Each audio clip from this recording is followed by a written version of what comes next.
حضرت ابو ہریرہ رضی اللہ عنہ سے روایت ہے کہ ایک اعرابی رسول اللہ صلی اللہ علیہ وسلم کے پاس آیا اور کہا، اے اللہ کے رسول، مجھے ایسا عمل بتائیے کہ جب میں اس پر عمل کروں تو جنت میں داخل ہو جاؤں۔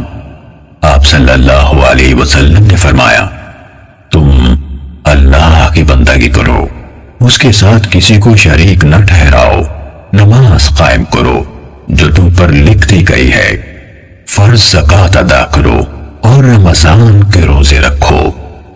وہ کہنے لگا، اس ذات کی قسم جس کے ہاتھ میں میری جان ہے، میں نہ کبھی اس پر کسی چیز کا اضافہ کروں گا اور نہ اس میں کمی کروں گا۔ جب وہ واپس جانے لگا تو نبی کریم صلی اللہ علیہ وسلم نے فرمایا، جسے اس بات سے خوشی ہو کہ وہ ایک جنتی آدمی دیکھے تو وہ اسے دیکھ لے۔ صحیح مسلم حدیث نمبر 107۔